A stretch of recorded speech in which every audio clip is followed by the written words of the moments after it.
Hi guys, welcome to another Food for Footy. Now, in the last video where I said that Arsenal, huge advantage in the title race.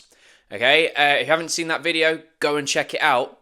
But I said that I was going to answer a big question.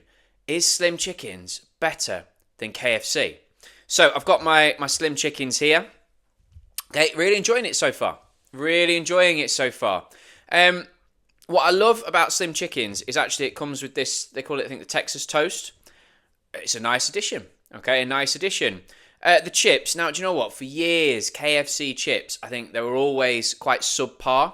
You know, they were nowhere near a Mackey's or a Burger King. I think they upped the game. You know, the last KFC chips I had were really, really nice where they'd seasoned them. These Slim Chicken chips, they're okay. They're not bad. Okay, but I wouldn't say they're better than the new KFC chips. Nice bit of seasoning, but it might just be the delivery. Obviously, you can see I'm at home, but not quite at the same level. As far as the chicken goes, the chicken has been really, really nice. Really enjoyed it. I like the fact you can get a range of dips. So I've got a spicy barbecue here, honey barbecue. Really looking forward to that. The chicken, what I would say is I think the KFC strips you get are bigger. These ones are quite small, but very tasty. Very tasty. Do pack a nice bit of flavour. So if you're looking for an alternative, if you think, I've had KFC, want to try something different, give Slim Chickens a go. Right, what I wanted to talk to you guys about today is Man United. Okay, now first of all, Super Sub Michael has a message where he said to me today, I cannot believe that Man United fan David, who was on for the Man United episode, said that he thought they'd finish in the top four.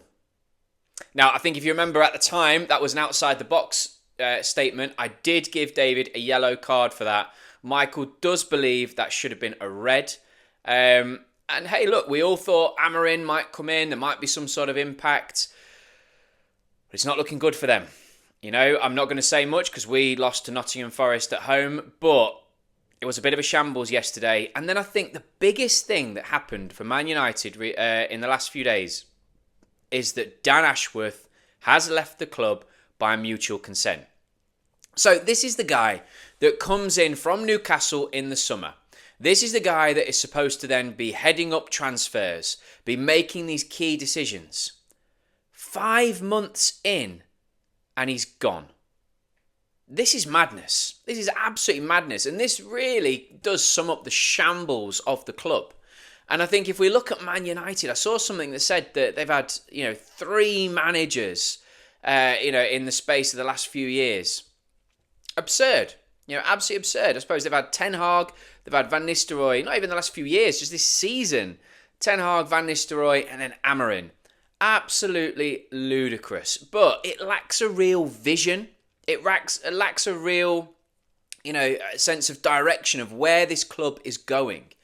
Now, in terms of Dan Ashworth's role, you would assume that a big part of his is identifying players to bring in. I think we're all quite shocked in the summer when Ten Hag got his new contract because, they've been flirting with other managers, thinking about sacking him, and then he stays. And then I think what's really surprising is the players that he was allowed to bring in. The likes of a Xerxes, the likes of a Mazraoui, the likes of a De Ligt, etc. Players that Ten Hag has worked with before, and we thought we were moving away from that strategy with Man United. But there were signs of promise. Lenny Yoro, very young, 18 years old, but the reports were that Liverpool were interested, Real Madrid were interested, real hot prospect defender.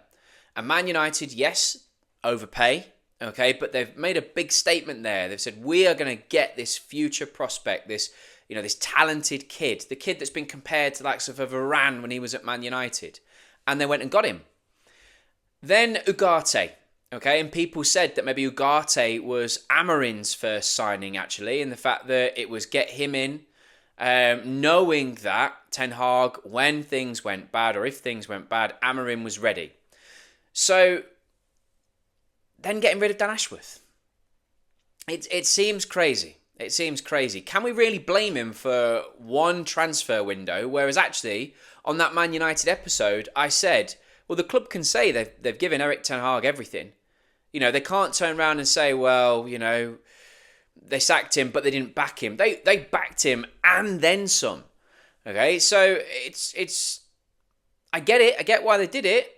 But it seems very, very strange. Unless Dan Ashworth, because it's by mutual consent, so it shows that Dan Ashworth was happy for this to happen.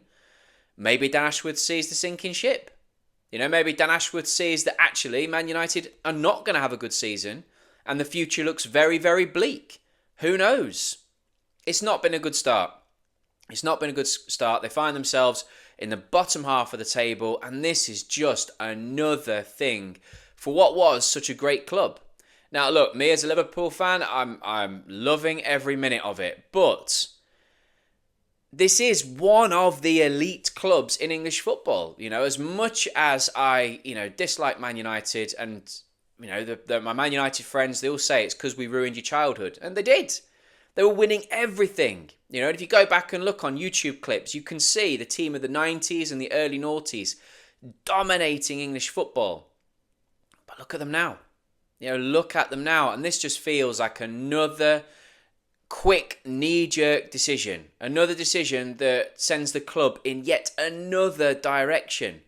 And I think if you look at the players that they've got now, there's a lot of Ten Hag players, but there's a mishmash of these other managers and what they wanted. It's a really, really big job, isn't it? And it's just getting bigger by the day, it seems. Let us know what you think in the comments below. Are Man United a knee-jerk club now? Are they a sacking club that just gets rid of people like this? Or do you think there's a grand plan? Big question. How long do you think it will be before Man United are back up at the top, competing with City, Liverpool, Arsenal, Chelsea? Or are they so far behind now, those days may never come?